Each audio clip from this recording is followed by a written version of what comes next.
QKIS compose your dream. Hello दोस्तों, क्विकाइस YouTube channel पर आपका स्वागत है। आज हम लोग एनसीईआरटी बायो क्लास 11 एनसीईआरटी का आपका 14वां चैप्टर देखेंगे, श्वसन और गैसों का विनिमय। O2 और आपका CO2 गैसों का विनिमय कैसे होता है मानव शरीर में, इसी के बारे में बताया गया। फेफड़े का क्या रोल होता है और जो है आपका गैसों का विनिमय किस प्रकार होता है, उसमें क्या क्या भूमिका होती है, कौन कौन से अंग होते हैं, सब के बारे में डिटेल में बताया गया। तो आप लोग चैनल को सब्सक्राइब कर लीजिएगा, बेल आइकन को प्रेस कर लीजिएगा, जिससे इस तरह क्लास आपको लगातार मिलती रहे। हम लोग शुरू करते हैं सीधे लेसन की ओर। ये एनसीईआरटी क्लास 11 साइंस का 14वां चैप्टर है, श्वसन और गैसों का विनिमय। जो गैसों का आदान प्रदान होता है उसको हम गैसों का विनिमय कहते हैं। तो इसके बारे में हमें पढ़ना, ये बहुत महत्वपूर्ण चैप्टर है और यहाँ से क्वेश्चन हमेशा पूछे जाते हैं, इसलिए हमें इसको बहुत ही केयरफुली तरीके से पढ़ने की ज़रूरत है, इसको हमें समझने की ज़रूरत है।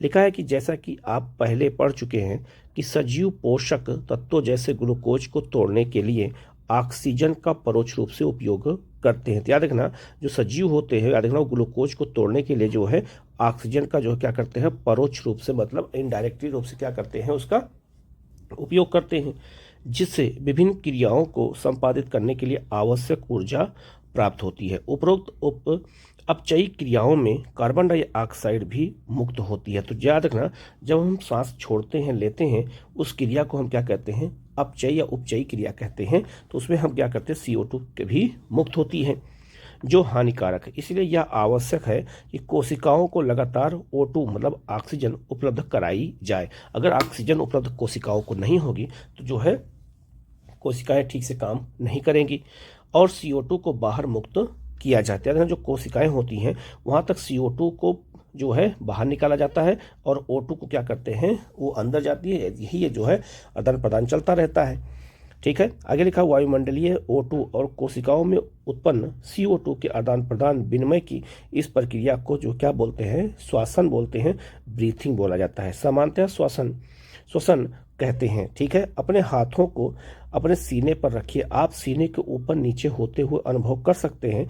आप जानते हैं कि यह श्वसन के कारण होता है। जब गैस हमारे अंदर जाती है तो फेफड़ा फूल आता है। तो देखा होगा कि जो है फूला हुआ लगता है। जब क्या कहते हैं, ऑक्सीजन के रूप में जब वो बदल करके CO2 के रूप में बाहर निकलते, तो देखा होगा फेफड़ा नीचे की ओर चले जाता है, सीना हमारा नीचे की ओर दब जाता है। ठीक है, हम श्वास कैसे लेते हैं, इस अध्याय के निम्नलिखित खंडों में श्वसन अंगों और श्वसन की क्रियाविधि का हम वर्णन मतलब इसमें किया गया है, जिससे हमें यहाँ पर समझना है। ठीक है, अब यहाँ लिखा है श्वसन के अंग कौन कौन से होते हैं, किससे श्वसन होता है। बहुत सिंपल सा क्वेश्चन आपसे पूछाता है कि श्वसन के कौन कौन से अंग होते हैं, तो उन अंगों को हमें जानना बेहद जरूरी है। ठीक है, लिखा है प्राणियों के विभिन्न वर्गों के बीच श्वसन की क्रियाविधि उनके निवास और संगठन के अनुसार बदलती है।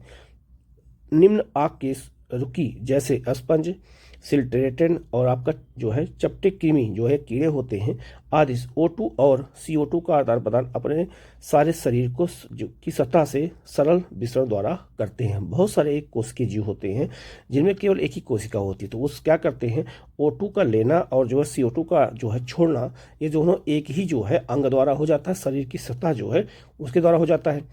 केचुए अपनी आद्र जो है क्यूटिकल को श्वसन के लिए उपयोग करते हैं। तो अलग अलग जीव के श्वसन क्रिया क्या होती है, अलग अलग होती है। कीटों के शरीर में नालिकाओं का एक जाल श्वसन की नालिकाएं होती हैं, जिनसे वातावरण की वायु और उनके शरीर में विभिन्न जो है स्थान पर पहुंचती है, ताकि कोशिकाएं सीधे गैसों का आदान प्रदान कर सके। जलीय आर्थ्रोपोडा और आपका मोलास्क में श्वसन विशेष संवहनीय संरचना क्लोम गिल द्वारा होता है। याद रखना, जो आपका मछलियां होती हैं उसमें गिल द्वारा जो है, क्लोम द्वारा जो है क्या होता है, आदान प्रदान होता है। जबकि स्थलचर प्राणियों में श्वसन विशेष संवहनीय थैली फुसफुस जिसे कहते हैं, फेफड़ा को फुसफुस कहा जाता द्वारा होता है। किसमें, जो स्थलीय जीव होते हैं। आगे लिखा है केसुरकों में मछलियां क्लोम गिल द्वारा श्वसन करती हैं, जबकि एम्फीबिया जो है जिसे हम कहते हैं उभयचर कहते हैं, वो सरीसृप पक्षी और स्तनधारी फेफड़ों द्वारा श्वसन करते हैं। अब आपसे एग्जाम पूछा जाएगा कि कौन कौन से वर्ग जीव जंतुओं के वर्ग हैं जो फेफड़ों द्वारा श्वसन करते हैं। तो पहला आपका होगा जीव स्तनधारी, जितने भी स्तनधारी हैं। दूसरा होगा आपका पक्षी, तीसरा होगा आपका होगा सरीसृप और चौथा आपका कौन सा होगा एम्फीबिया जिसे हम कहते हैं, उभयचर कहते हैं। तो 4 वर्ग ऐसा है जो फेफड़ों द्वारा श्वसन करते हैं। ये बहुत महत्वपूर्ण चीज़ है, इसको हमें नोट करना है। ऐसे ही क्वेश्चन एग्जाम में आजकल पूछने लगे हैं। उभयचर जैसे मेढक अपनी आर्द्र त्वचा नम त्वचा द्वारा भी श्वसन कर सकता है। तो याद रखना, जो मेढक होता है वो उसमें फेफड़ा द्वारा श्वसन तो करता ही है, लेकिन वो अपने जो है त्वचा आर्द्र त्वचा द्वारा भी जो है क्या कर सकता है, तो श्वसन कर सकता है। स्तनधारियों में एक जो है पूर्ण विकसित श्वसन प्रणाली होती है, जैसे मानव। तो मानव में श्वसन प्रणाली क्या होती है, पूर्ण विकसित होती है, उसके अलग अलग अंग होते हैं, अलग अलग काम होता है। अब हमें यहाँ पर मानव श्वसन तंत्र के बारे में पढ़ना भी है कि मानव जो है श्वसन तंत्र कैसा है और मानव सांस कैसे लेता है, कैसे उसका पूरी क्रियाकलाप होती है। तो लिखा है हमारे एक जोड़ी बाह्य जो है नासा द्वार होते हैं। तो एक जोड़ी जो है आप देखा होगा नाक जो है, तो नाक के जो दोनों जो छेद होते हैं उसे हम नासा द्वार कहते हैं। तो जो है 2 जोड़ी होते हैं, मतलब एक जोड़ी होता है जो आपका ओठों के ऊपर बाहर की तरफ खुलते हैं, आप सबको पता है। ये नासा मार्ग द्वारा नासा कक्ष तक पहुंचते हैं और नासा कक्ष ग्रेसनी में खुलते हैं। अभी हम मैप के माध्यम से समझाएंगे तो और समझ में आएगा। आगे फिर हम मैप के माध्यम से समझा देते हैं और फिर इसके बारे में जो पढ़ेंगे तो हमें चीज़ें और अच्छे से समझ में आएंगी। अब यहाँ देख सकते हैं यह आपका एक एक अलग अलग अंग है जिसके माध्यम से सांस लेने में जो है मानव उपयोग करता है। तो आप देख सकते हैं पूरा फेफड़ा, ये आपका फेफड़ा है, आपका ये जो है डायाफ्राम है, ठीक है। और आपका देखना ये पसलियां हैं, जो पसलियां इसके ऊपर होती हैं वो क्या करती हैं, वो उस फेफड़े को और हृदय को सुरक्षा देती हैं, ये भी हमें याद रखना है, ठीक है।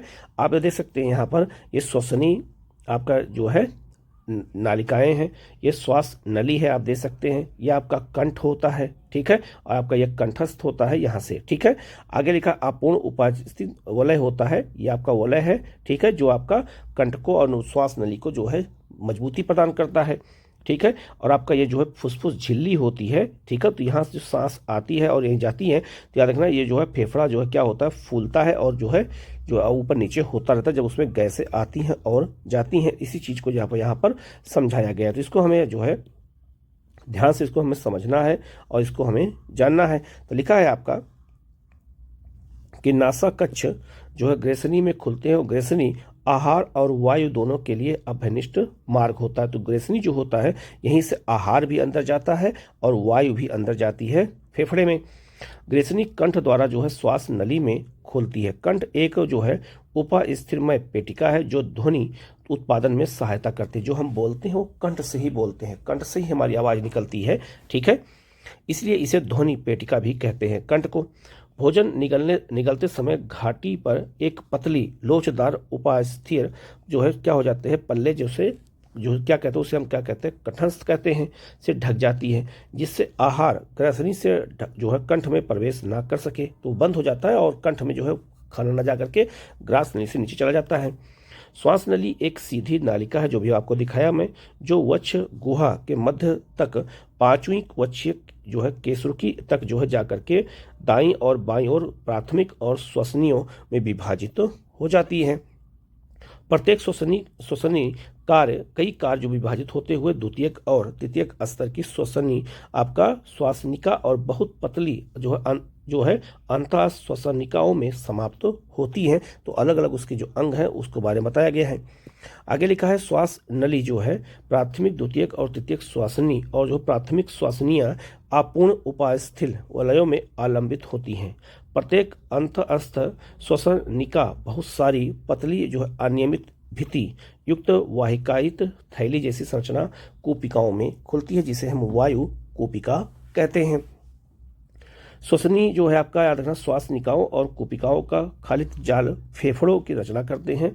हमारे 2 फेफड़े जो एक द्विस्तरीय फुसफुसावरण से ढके होते हैं, दोनों तरफ होते हैं, और जिनके बीच जो है फुसफुसा आवरणी द्रव्य भरा होता है और ये फेफड़े की जो है सतह पर घर्षण का काम कम करते हैं। बाहरी फुस्पावरणी होती है वो झिल्ली वक्षीय जो है पर्त के निकट संपर्क में रहती है, जैसे अभी आपको दिखाया था मैंने, ठीक है। जबकि आंतरिक जो है आपका फुस्फुसावरणी जो है झिल्ली फेफड़े की सतह के संपर्क में रहती है, जिससे वो पूरा सुरक्षा उसको प्रदान करती है। आगे लिखा है बाह्य नासा रंध्र से अंतःस्थ श्वसनिकाओं तक का भाग चालन भाग, जबकि कोशिकाओं और उनकी नालिकाएं श्वसन तंत्र का जो है श्वसन और विनिमय भाग जो है क्या करती हैं, गठित करती हैं। चालन भाग वायुमंडलीय भाग को कोशिकाओं का द्वारा मदद तक संचालित करता है, इसे बाहरी कणों से मुक्त करता है, मतलब जो बाहरी कण आते हैं उसको क्या करता है, हटा देता है कोशिका द्वारा। आर्द्र करता है और वायु को शरीर के तापक्रम तक पहुंचाता है। विनिमय भाग आदान प्रदान इकाई रक्त और वायुमंडलीय वायु के बीच O2 और CO2 का जो है वास्तविक विसरण स्थल होता है। ठीक है, तो याद रखना जो हमारा शरीर का तापमान होता है उसको भी बनाने में श्वसन क्रियाएं बहुत महत्वपूर्ण भूमिका निभाती हैं। आगे लिखा है आपका, फेफड़े वक्ष गुहा में स्थित होते हैं, जो शारीरिक एक वायुरोधी कक्ष है।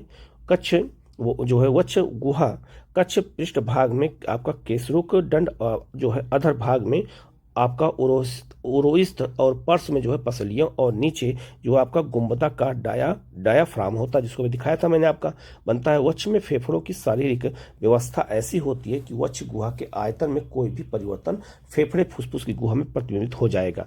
श्वसन के लिए ऐसी व्यवस्थाएं आवश्यक होती हैं जिससे जो है सांस लेने में कोई दिक्कत ना आने पाए। तो उसी चीज़ को यहाँ पर जो मैप आपको मैंने समझाया है, यह हमारे फेफड़े का मैप है, वो एक एक अंग को यहाँ पर आपको दिखाया गया है। अब आप देख सकते हैं ये जो कोशिकाएं बनी हैं, कोशिकाओं में आके वायु क्या हो जाती है, भर जाती है। ठीक है, उसी चीज़ को वहाँ पर वो बताया गया है। ठीक है, अब यहाँ देखो लिखा भी है, इंपॉर्टेंट चीज़, बहुत इंपॉर्टेंट चीज़ लिखा है कि श्वसन में निम्नलिखित चरण सम्मिलित होते हैं। श्वसन जब होता है उसके चरण क्या होते हैं, तो ये भी क्वेश्चन आ सकता है। पहला चरण आपका श्वसन जो आपका या जो है फुसफुसी जो है सावंतन, जिनसे वायुमंडलीय जो है वायु आद्र खींची जाती है और CO2 से जो है भरपूर कोशिका की जो है वायु को बाहर मुक्त किया जाता है, पहला काम होता है। दूसरा, कोशिका झिल्ली के आर पार गैसों मतलब O2 और CO2 का क्या करती है, विसरण करती है। रुधिर द्वारा पैसों जो है गैसों का क्या होता है, आपका परिवहन होता है। रुधिर जो है ये गैसों का परिवहन करती है। जो हमारा रक्त होता है उसमें भी ऑक्सीजन और CO2 मिला होता है। रुधिर और ऊतकों के बीच मतलब O2 और CO2 का क्या होता है, फिर विसरण होता है। और फिर अपचयी क्रियाओं के लिए कोशिकाओं द्वारा O2 का उपयोग और उसके फलस्वरूप CO2 का जो है उत्पन्न होता है होना। और कोशिकीय श्वसन जैसे कि अध्याय 12 में श्वसन में बताया गया है। ठीक है, तो श्वसन कैसे होता है, उनके क्या चरण होते हैं मानव में, इसी चीज को यहाँ पर समझाया गया है। अब लिखा है जो है आपका श्वासन की क्रियाविधि क्या होती है, तो लिखा है श्वासन में 2 चरण सम्मिलित होते हैं। पहला होता है आपका अंतः श्वसन, जब हम गैस को अंदर लेते हैं, जैसे क्या करते हैं, किसको, ऑक्सीजन को, और जब हम छोड़ते हैं तो उसे क्या कहते हैं, आपका निःश्वसन कहते हैं। तो लिखा है अंतः श्वसन, जिसके द्वारा वायुमंडलीय वायु को अंदर खींचा जाता है, जैसे कौन सी गैस, O2। ठीक है, और निःश्वसन जिसके द्वारा फुसफुसी वायु को बाहर जो है मुक्त किया जाता है। ठीक है, तो उसे क्या कहते हैं, CO2 कहते हैं। वायु को फेफड़ों के अंदर ले जाने के लिए फेफड़ों और वायुमंडल के बीच दाब परिवर्तन निर्मित की जाती है। अंतः श्वसन तभी हो सकता है जब वायुमंडलीय दाब से फेफड़ों की जो है वायु का दाब जो है क्या हो, कम हो। तो वायु फेफड़े में वायु दाब कम हो और बाहर वायु दाब होता तभी हम सांस ले सकते हैं, नहीं तो सांस फूलने लगती होगा, देखा होगा कभी कभी आप लोगों के साथ। अर्थात फेफड़ों का दाब वायुमंडलीय दाब के सापेक्ष कम होता है। ये भी क्वेश्चन एग्जाम में बन सकता है कि जो है वाक्य बना के दे सकता है कि फेफड़ों का दाब वायुमंडलीय दाब से के सापेक्ष कम होता है या अधिक होता है। आपको ट्रू और फॉल्स बताना होगा। इस तरह निःश्वसन तब होता है जब अंतर फुसफुसी दाब वायुमंडलीय दाब से क्या होता है, अब यहाँ पर क्या हो जाएगा, जो है अधिक हो जाएगा। ठीक है, अब यहाँ देख सकते हैं अधिक हो जाएगा। तो जब हम सांस बाहर छोड़ते हैं तो वायुमंडलीय दाब क्या होना चाहिए, अधिक होना चाहिए। ठीक है, ये यहाँ पे दे दिया है। आगे लिखा है डायाफ्राम और एक विशिष्ट पेशी समूह पसलियों के बीच एक स्थित बाह्य और अंतरा जो है आपका परसिक इंटरकोस्टल इस तरह की प्रवणता उत्पन्न करते हैं। अंतः श्वसन डायाफ्रामा के संकुचन से प्रारंभ होता है और अग्र पक्ष जो आपका कक्ष होता है में वक्ष गुहा का आयतन बढ़ा जाता है। मतलब ये हुआ कि जब सांस लेते हैं हम तो आप देख सकते हैं ये जो है ये ऊपर नीचे होती है। जैसे लिखा है आपको वायु का फेफड़ों में प्रवेश करना है। वायु यहाँ पे फेफड़ों में जब प्रवेश करती है तो कौन सी करती है, O2 करती है। जब यहाँ से फेफड़ों में आती है तो पसलियाँ और जो है क्या होती हैं, ये ऊपर की ओर फैल जाती हैं, जिसको दिखाया गया है। ये आपका पसली पंजर है, ये भी फैल जाता है। संकुचित होता हुआ डायफ्रामा हो जाता है। ठीक है। वक्ष में आयतन में क्या हो जाती है, वृद्धि हो जाती है जब वायु हमारे फेफड़े के अंदर आती है, लेकिन जब फेफड़े से बाहर जाती है तो आप देख सकते हैं पसलियाँ और आपका सब क्या होती है वो वापस अपने स्थान पर आ जाती हैं, या आयतन में वक्ष में कमी हो जाती है और वायु का जो है यहाँ से कौन सी गैस निकलती है, O2 निकलती है। तो यह डायफ्रामा क्या होता है, वो शिथिल हो जाता है, ठीक है। तो उसी चीज़ को जो यहाँ बताया गया है, उसी चीज़ को यहाँ पर मैप के माध्यम से जो बताया गया उसी चीज़ को यहाँ पर लिखा भी गया है, उसी चीज़ को हमें यहाँ पर समझना है। आगे लिखा है वक्ष गुहा के आयतन में किसी प्रकार के से भी हुई वृद्धि के कारण फुसफुस के आयतन में भी समान वृद्धि होती है। यह समान तरह की वृद्धि फुसफुसी दाब को वायुमंडलीय दाब से कम कर देती है, जिससे बाहर की जो है वायु बलपूर्वक फेफड़ों के अंदर आ जाती है, जैसा भी आपको मैंने बताया। आगे लिखा है आपका अंता जो है अर्थात अंता श्वसन की क्रिया होती है। डायाफ्रामा और अंतरा प्रसूत पेशियों का शिथिलन जो है डायाफ्रामा और आपका उरोस्थित को जो है उनके सामान्य स्थान पर वापस ले आता है, जैसे हम जो है जब सांस छोड़ते हैं, और वक्षीय आयतन को क्या करता है, घटा देता है, जैसे यहाँ पे अभी लिखा है वक्षीय आयतन को घटा दिया गया है, ठीक है। जिससे फुसफुसी आयतन भी घट जाता है और जिसके परिणामस्वरूप अंतर फुसफुसी दाब वायुमंडलीय दाब से थोड़ा क्या हो जाता है, अधिक हो जाता है, ठीक है। आगे लिखा है जिससे फेफड़ों की हवा बाहर निकल जाती है अर्थात निश्वसन हो जाता है। हम अपनी अतिरिक्त जो है उदरीय पेशियों की सहायता से अंतःश्वसन और निश्वसन की क्षमता को बढ़ा सकते हैं। औसतन एक स्वच्छ मनुष्य प्रति मिनट 12 से 16 बार श्वसन करता है। श्वसन गतिविधियों में सम्मिलित वायु के आयतन का आकलन जो स्पायरोमीटर की सहायता से किया जाता है, जो फुसफुसी कार्यकलापों को जो है क्या करती है, निर्धारित मूल्यांकन में सहायता करती है, ठीक है। तो श्वास लेने में हमें क्या क्या चीज़ें आती हैं उसी चीज़ को बताया गया है, कैसे हमारा अंग अलग अलग काम करता है उस चीज़ को यहाँ पर समझाया गया है, ठीक है। अब आगे बढ़ते हैं, यहाँ लिखा हुआ है आपका जो है श्वसन संबंधी आयतन और क्षमताएं। तो लिखा है ज्वारीय आयतन सामान्य श्वसन क्रिया के समय प्रति श्वास अंतःश्वासित या निश्वासित वायु का आयतन एक लगभग 500 मिलीग्राम होता है, ठीक है। मिली जो है क्या क्या होता है, मिलीलीटर होता है, अर्थात स्वच्छ वायु लगभग 6000 से लेकर 8000 मिली जो है वायु प्रति मिनट की दर से अंतःश्वासित और निश्वासित कर सकता है। ये बहुत महत्वपूर्ण पॉइंट है, इसको हमें याद रखना होगा कि कितनी मात्रा में गैसें जो है आदान प्रदान होती हैं।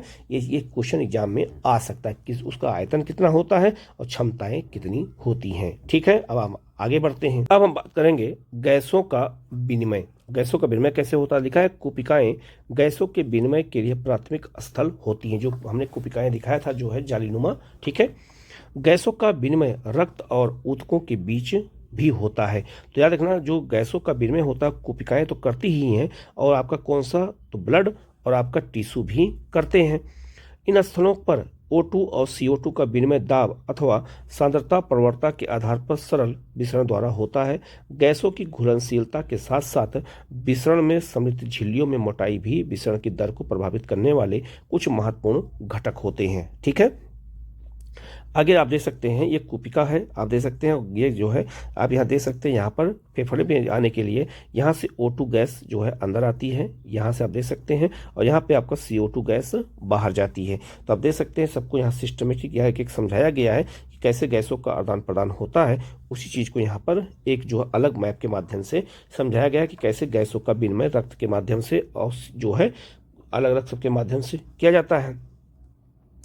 आगे लिखा है आपका कि गैसों के मिश्रण में किसी विशेष गैस की दाब में भागीदारी को आंशिक दाब कहते हैं, और इसे ऑक्सीजन और कार्बन डाइऑक्साइड के लिए क्रमशः पी आपका, क्योंकि पी मतलब यहाँ क्या हो जाएगा, प्रेशर हो जाएगा, तो PO2 और आपका PCO2 द्वारा दर्शाते हैं। वायुमंडलीय वायु और दोनों विसरण दो स्थलों में इन दोनों गैसों के आंशिक दाब तालिका में जो है यहाँ पर दिखाए गए हैं, जो है दोनों का जो है दाब कितना होता है उस चीज़ को समझाएगा, उतना जरूरत हमें नहीं होती है। आगे लिखा है आपका ये जो है सारणी में दिखाया गया है कि कोशिकाओं से रक्त और रक्त के ऊतकों में ऑक्सीजन के लिए सांद्रता प्रवणता का संकेत देते हैं। इसी प्रकार CO2 के लिए विपरीत दिशा में प्रवणता दर्शाते हैं, अर्थात ऊतकों से रक्त और रक्त से कोशिकाओं की तरफ होता है, ठीक है। तो याद रखना ट्रांसफर होता है, उसी चीज़ को यहाँ पर समझाया गया है, ठीक है। आगे लिखा है चूंकि CO2 की घुलनशीलता O2 की घुलनशीलता से 20 से 25 गुना क्या होती है, अधिक होती है, बिल्कुल सही है। अंतः विसरण झिल्लिका में से प्रति इकाई आंशिक दाब के अंतर की विसरित होने वाली CO2 और O2 की तुलना में बहुत अधिक होती है। विसरण झिल्ली जो झिल्लियाँ जो झिल्लिका होती है वो मुख्य रूप से 3 स्तरों पर बनी होती है। ठीक है, क्या होता है आपका, पहला होता है आपका अगर देखा जाए तो कूपिका की पतली सल्की जो उपकला, कूपिका की कोशिकाओं के अंतःकला और उनके बीच स्थित आधारी तत्व जो कि पतली आधारित झिल्लिका की बनी होती है अर्थात तथा सहायक सल की उपकला आधारित झिल्लिका और रक्त कोशिकाओं की अंतःकला की एकल पर द्वारा घिरी रहती है। ठीक है, उस चीज को यहाँ पे अभी मैप के माध्यम बताया गया, बताता हूँ मैं आपको। फिर भी इनकी कुल मोटाई 1 मिलीमीटर से बहुत कम होती है, इसलिए हमारे शरीर में सभी कारक O2 से कोशिकाओं से ऊतकों और CO2 के ऊतकों से कोशिकाओं के विसरण के लिए अनुकूल होते हैं। ध्यान रखना, जब O2 आती है तो कोशिकाओं से ऊतकों में आते हैं और जो आपका CO2 होती है वो ऊतकों से कोशिकाओं के माध्यम से विसरण होते हैं, आगे बाहर निकल जाते हैं। ठीक है, अब यहाँ देख सकते हैं, यहाँ पे वो देख सकते हैं यहाँ पर कि वायु जब अंदर आती है तो ये कोशिका की भित्ति होती है जो, ठीक है, और याद रखना ये जो है क्या होती है, और जो आपका रक्त कोशिका की होती है, आपका ये लाल रक्त कोशिकाएं होती हैं, ये आपका ये जो है याद रखिएगा ये अलग अलग फैलती रहती हैं और यहाँ से आप देख सकते हैं यहाँ से गैस निकलती है और यहाँ से बाहर निकल जाती है। ठीक है, तो उसी चीज़ को यहाँ पे बताया गया है। तो टिश्यू इसमें बहुत महत्वपूर्ण भूमिका निभाते हैं और उसमें जो है सबसे महत्वपूर्ण भूमिका कूप की भी होती है, उसी चीज़ को यहाँ पर बताया गया है। अब आगे लिखा है गैसों का जो है आपका परिवहन, फिर आगे लिखा है तो लिखा है O2 और CO2 के परिवहन का माध्यम रक्त होता है। तो याद रखना जो ऑक्सीजन और कार्बन डाइऑक्साइड है उसके परिवहन के लिए मुख्य भूमिका किसकी होती है, रक्त की होती है, और रक्त ही जो है सारे अंगों तक पहुंचाता है। लगभग 97% O2 का परिवहन रक्त में लाल रक्त कणिकाओं द्वारा होता है। मोस्ट इंपॉर्टेंट ये पॉइंट है, इसको नोट कर लेना है कि जो है गैसों का जो परिवहन होता है खास करके ऑक्सीजन का कितना परसेंट होता है, 97% केवल क्या होता है, O2 का परिवहन किससे होता है, लाल रक्त कणिकाओं द्वारा होता है, और शेष जो है 3% O2 का प्लाज्मा द्वारा जो है घुल अवस्था में होता है। तो प्लाज्मा और ब्लड ये दोनों जो है मुख्य भूमिका निभाते हैं। तो ये परसेंटेज भी हमें याद रखना होगा, ये क्वेश्चन पूछा जा सकता है। आगे लिखा है लगभग 20 से 25% CO2 का परिवहन लाल रक्त कणिकाओं द्वारा, जबकि 70% का जो है बाइकार्बोनेट के रूप में अभिगमित होता है। लगभग 7% CO2 प्लाज्मा द्वारा घुल अवस्था में होती है। तो ये भी क्वेश्चन पूछा सकता है कि जो है लाल रक्त कणिकाएं जो है कितना परसेंट जो है CO2 का परिवहन करती हैं, तो 20 से 25% करती हैं, और 70% कौन करता है, तो बाइकार्बोनेट के रूप में अभी जो है निकलती हैं, और 7% जो है प्लाज्मा द्वारा होता है। तो याद रखना ये परसेंटेज भी हमें याद रखना होगा, ये क्वेश्चन एग्जाम में आपसे पूछा जा सकता है क्योंकि जल्दी ये कहीं पर मिलता नहीं है। ठीक है, ये सब चीज़ें कहीं कहीं किताब में जल्दी मिलती नहीं है। अब हम बात करेंगे जो है आपका ऑक्सीजन का परिवहन। ऑक्सीजन का परिवहन जो होता है हमारे शरीर में, लिखा है हीमोग्लोबिन लाल रक्त कणिकाओं में जो है स्थित एक लाल रंग का लोह युक्त वर्णक होता है। हीमोग्लोबिन के साथ उत्क्रमणीय ढंग से बंधकर ऑक्सीजन ऑक्सी हीमोग्लोबिन का गठन कर सकता है।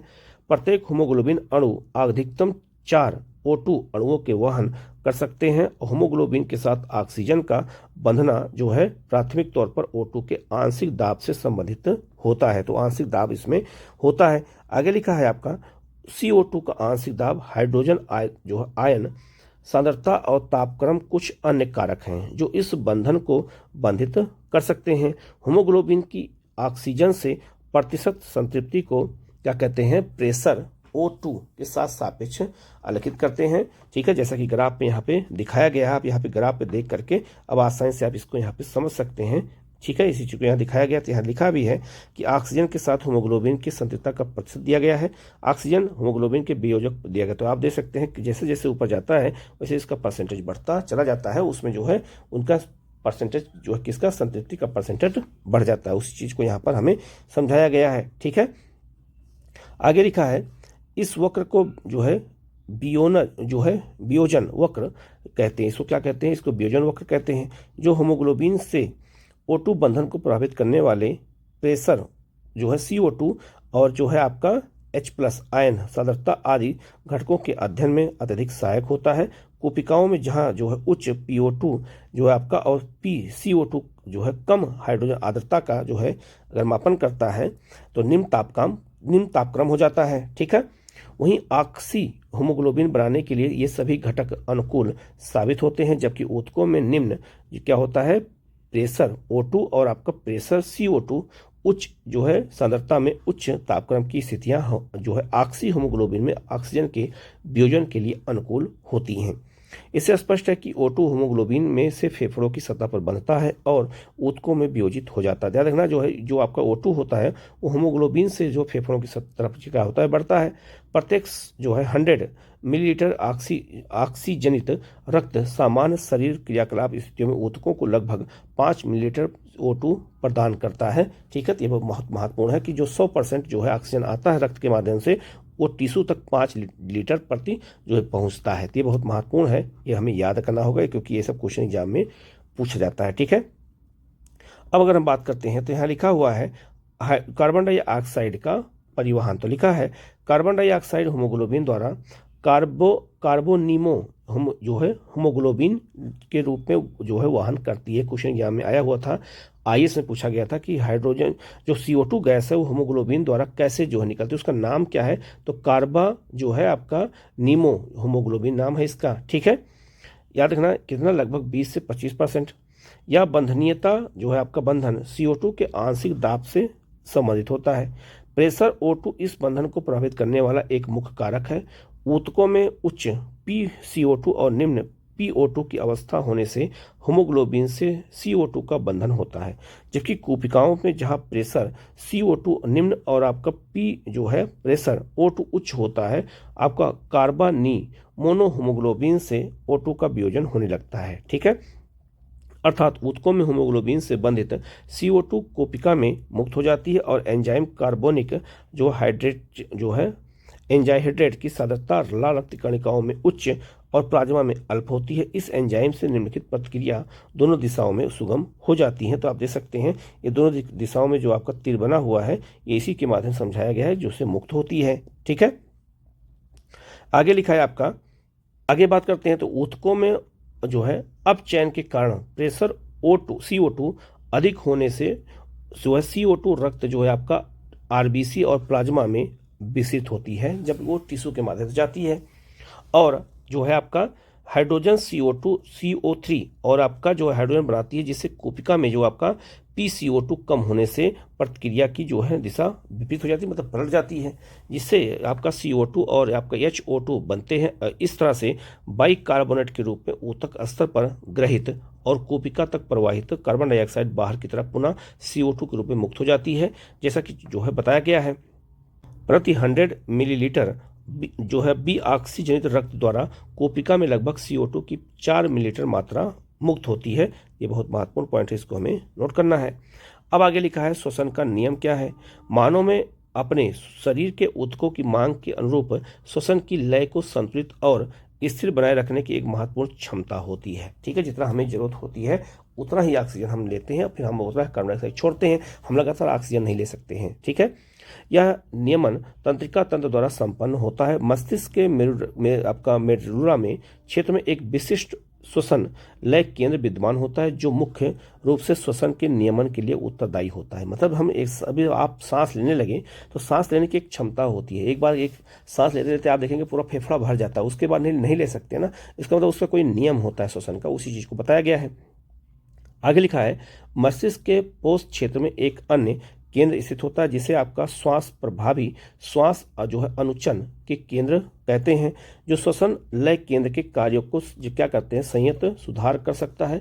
इस केंद्र के तंत्रिका संकेत अंतः श्वसन की अवधि को कम कर सकते हैं और इस प्रकार श्वसन दर को क्या कर सकते हैं, को परिवर्तित कर सकते हैं। लय केंद्र के पास एक जो है आपका रसो संवेदी केंद्र लय केंद्र के लिए अति संवेदी होता है, जो CO2 और जो है हाइड्रोजन आयनों के लिए अति संवेदी होता है। इन पदार्थों की वृद्धि से यह केंद्र सक्रिय होकर के श्वसन क्रिया में आवश्यक समायोजन करता है, जिससे ये पदार्थ निष्कासित किए जा सकें। महाधमनी चाप और ग्रीवा धमनी से जुड़ी संवेदी संरचनाएं भी CO2 और आपका हाइड्रोजन सांद्रता के परिवर्तन को पहचान सकते हैं और उपचयात्मक कार्यवाही हेतु लय केंद्र को आवश्यक संकेत दे सकते हैं। श्वसन लय के नियमन में ऑक्सीजन की भूमिका बहुत महत्वहीन होती है। ये बहुत महत्वपूर्ण है, हमें इसको याद रखना होगा। अब यहाँ लिखा है श्वसन के विकार, मतलब जब हम सांस लेते हैं तो उससे कौन कौन सी बीमारियां होती हैं ये हमें जानना है। पहला आपका होता है दमा। तो श्वास से संबंधित पहली बीमारी कौन सी होती है? दमा। ये क्वेश्चन एग्जाम में पूछा जाता है। तो लिखा है दमा में श्वसनी और आपका श्वासनिकाओं की शोध के कारण श्वासन के समय जो है घरघराहट होती है तथा श्वास लेने में कठिनाई होती है दमा में। दूसरी बीमारी आपका श्वसनी शोथ। क्या होता है? यह श्वसनी शोथ है जिसके विशेष लक्षण श्वसनी में सूजन और जलन होता है, जिससे लगातार खांसी होती है। तो खांसी इसी कारण होती है। आगे लिखा है आपका जो है वात स्फीत या जो है एम्फाइलीसीमा। ये क्या है? यह चिरकालिक रोग है जिसमें कोशिका भित्ति क्षतिग्रस्त हो जाती है, जिससे गैस विनिमय सतह घट जाती है और धूम्रपान इसके मुख्य कारणों में से एक होता है, जिससे फेफड़ा जो है क्या हो जाता है? काला हो जाता है। आगे लिखा है आपका व्यावसायिक श्वसन रोग। ये क्या है? कुछ उद्योगों में विशेषकर अगर देखा जाए, बहुत सारे उद्योग ऐसे होते हैं जहाँ पे बहुत सारी बीमारियाँ फैलती हैं। तो कुछ उद्योगों में विशेषकर जहाँ पत्थर की घिसाई हो रही हो, पिसाई हो रही हो या तोड़ने का कार्य होता है, वहाँ इतने धूल कण निकलते हैं कि शरीर की सुरक्षा प्रणाली इन्हें पूरी तरह से निष्प्रभावी नहीं कर पाती है। दीर्घकालीन प्रभावन शोथ उत्पन्न कर सकता है, जिससे जो आपका रेशीय ऊतकों की प्रचुरता होती है, जिसके फलस्वरूप फेफड़ों को गंभीर नुकसान हो सकता है। इन उद्योगों के श्रमिकों को मुख्य आवरण का प्रयोग करना चाहिए, मतलब उसको मास्क लगा के काम करना चाहिए। तो ये जो टॉपिक में जो महत्वपूर्ण चीज़ था मैंने बता दिया है। आप लोग वीडियो को पूरा देखिएगा। कहीं कोई डाउट हो तो आप कमेंट करके पूछेगा, उसके जवाब आपको दिया जाएगा। आप लोग जरूर चैनल को सब्सक्राइब कर लीजिएगा, बेल आइकन को प्रेस करिएगा, जिससे इस तरह क्लास आपको लगातार मिलती रहे। Okay, thank you.